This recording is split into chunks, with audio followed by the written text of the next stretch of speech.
back to our ongoing series, Meeting Jesus. We've been walking through the Gospel according to Mark in these recent weeks, not just to learn Bible stories about Jesus, but because Mark the narrator, Mark the storyteller, wants us to fall in love with Jesus, wants us to be compelled and drawn to Jesus, captivated by him and the movement he's begun, and to be drawn into the reign of God, along with Jesus and followers of his for 2,000 years. So as we continue today, some important things happen in the second half of chapter 3 in Mark's Gospel. We've already been noticing how Jesus so far has basically been sort of like a lone individual figure going from place to place to place. And we've noticed maybe that he's starting to draw people from outside who want to watch him, observe him, or maybe come seeking for help from Jesus. People who come asking for him to cure their diseases or cast out evil spirits from their loved ones or give them hope, things like that. But now things are going to change as Jesus starts to empower some of those people around him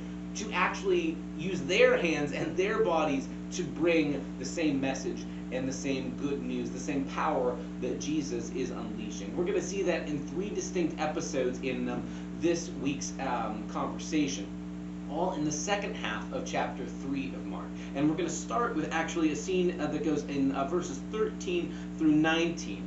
Jesus gathers together 12 of the people who have already been following him, some of whom we've already met, and he commissions them and appoints them with the title apostle. Now, for church folks, we might hear that word apostle and immediately think, oh, these are learned teachers, these are experts who make decrees, these are people in positions of power and authority of their own, right? We think of the Apostles' Creed, we say on Sundays, and these are the words the apostles taught. Well, kind of.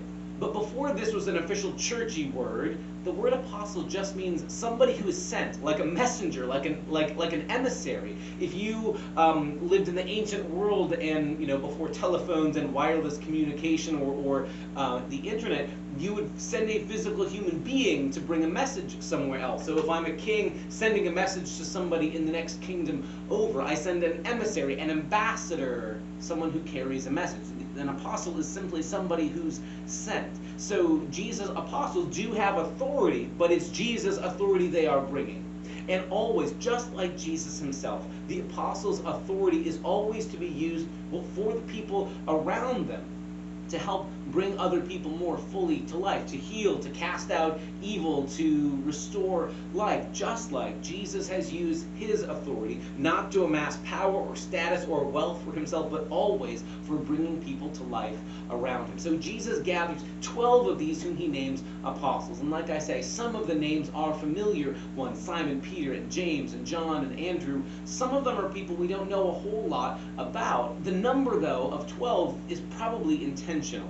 Jesus is probably intentionally echoing what ancient Israel remembered in its storytelling as, yes, we come from 12 tribes, we're the 12 tribes of Israel, and Jesus now choosing 12 apostles is meant to be a deliberate echo. We've seen a couple of times already before how Jesus makes choices that are meant to call to mind those stories, those patterns from ancient Israel's life, right? Jesus goes out into the wilderness for 40 days, echoing Israel wandering in the wilderness for 40 years. Now Jesus gathers 12 apostles, disciples who are that inner circle who will carry his message, almost like he's saying to the world and to anybody who's watching, I'm not just one guy with interesting ideas, I'm starting a movement. And that movement has something to do with embodying what God's intention has been all along, what God intended for ancient Israel to be. Not just a kingdom alongside other kingdoms, but rather they were meant to be different. They were meant to stand out as a light to the nations, embodying God's strange and wonderful justice and mercy. Now Jesus is gathering a community of people without the levers of power or political office, without status or kingship or an army, but this community is a bunch of anybody's who are embodying what ancient Israel was meant to be and do. Just with that selecting of 12, Jesus is sending a message. He's not just one guy with interesting thoughts, he's starting a movement. And that all that talk we've heard from Jesus, that he's bringing the reign of God, the kingdom of God, now it's becoming clear. He's really doing that. He's starting a movement. That can't help but make some people, let's say, nervous, uncomfortable maybe. We saw last week how as a result of Jesus teaching about things like Sabbath or his table fellowship with sinners and tax collectors, already he's angering the respectable religious people who last week we saw were beginning to find partners and allies that they could get rid of Jesus. Well, now as Jesus starts to build a movement, even some of his family starts to be a little skittish about him. So in verses 20 and following, we get this scene where some of Jesus' own family is trying to restrain Jesus, to stop him, to silence him, because he's becoming something of a scandal, right? Here's this guy who not only just started talking about God like he knew God personally, he does, but now is gathering other people, and he's sending them out to cast out evil spirits and preach and announce God's word and God's kingdom as well. They kind of want to control Jesus. They kind of want to muzzle him and silence him. In fact, some of the people say, well, you know what will explain Jesus having the authority to cast out all these evil spirits? He must be in league with them. So there's this charge that gets lobbed at Jesus. He must be working with the demons. And they even use this old title that's used sometimes for the satanic figure, Beelzebul. You must be working with Beelzebul, because that's how you have the power to cast out evil spirits. And Jesus' response is pretty clear. Does that even make sense? If I'm in league with the demons, why would I be stopping them? If I was working with the devil, why would I be fighting against the devil and casting out evil spirits? That doesn't even make sense. And even if it were the case, it would be good news if the demons and the powers of evil are having a civil war. It means good news for God and for God's side, right? So Jesus dismisses that, but the tension is there. Even his family, maybe they could handle Jesus just being a lone guy preaching and teaching and basically doing no harm, but now that he's gathering a movement, people are starting to get nervous. This is kind of radical, provocative stuff. Jesus will ruffle some feathers here, and they're not sure they're prepared for that. In fact, that's where things kind of come to a head in the final scene in Mark chapter 3. There's this moment where some of Jesus' actual biological family comes to see him, probably, it would seem, to try and talk Jesus down. There's this scene at the very end of Mark 3 where it says, "Then Jesus' mother and brothers arrived. Standing outside, they sent someone in to call him. A crowd was sitting around him, and they told him, 'Your mother and brothers are outside looking for you.'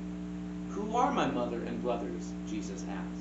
Then he looked at those who were seated around him in a circle and said, 'Here are my mother and brothers. Whoever does God's will is my brother and sister and mother.'" This is a pretty big deal. I mean, at one level, it seems just like a slap in the face, doesn't it? It seems like Jesus is saying to his family, you're not important as these strangers have gathered around me.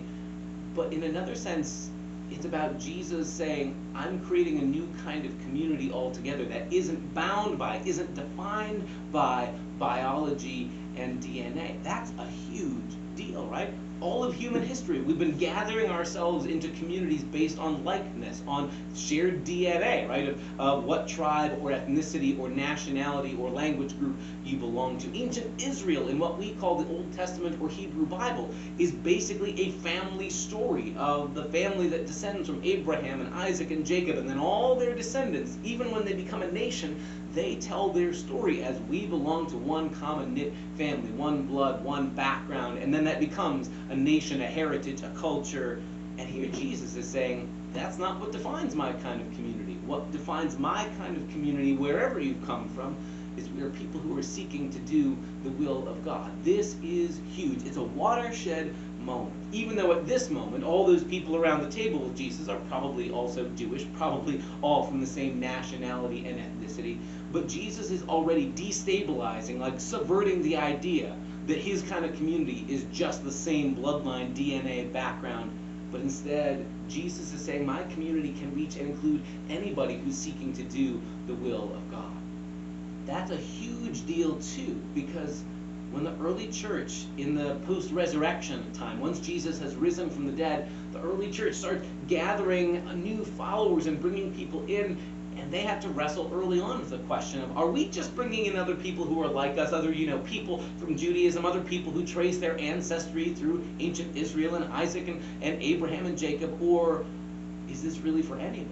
Is this for Samaritans? Is this for Gentiles? Is this for people far away who speak other languages and don't share any culture or background with us? And the early church, as challenging as it was for them to live into it, realized, yeah, this is for everybody. This is for people like us and people who are different from us, people who share our heritage and culture and background, and people who are very different. What will bind us together is that we are people seeking to do the will of God as we've come to know it in Jesus Christ. That's huge. It's a new kind of community. It's what sometimes sociologists call a found family. You know how sometimes folks are estranged from their biological family, their parents or siblings. Maybe sometimes they're the black sheep of the family who gets outcast and nobody wants to associate with them. Maybe it's they've had a fight or disagreement and the family ties are strained. But then you end up finding a new kind of community, other people, friends who become like your found family. Jesus is creating a new kind of community that way, that's like a found family, the people who will take you in and who love you and support you, and you don't have any DNA in common. You don't have the biology that binds you together. You have the will of God that binds you together. For 2,000 years, the church has been an ongoing experiment in, can we be that kind of community, bound not by our sameness of our heritage or our ethnicity, not because we share DNA, but for all of our difference, because God's will is what binds us together, and we're seeking to live that out and do it together. Sometimes for church folks, that can be hard because we can get so used to thinking, you know, we want our kind of people. You people from the same town, people from the same background, people who come from our similar kinds of places back in Europe, and we assume it's from Europe, right? How easily we make the church into one more group that's bounded by nationality or language or culture or biology, when Jesus has intentionally started a new kind of community where the people who are his siblings, his brothers and sisters, even his mother, he says, are whoever is seeking to do the will of God.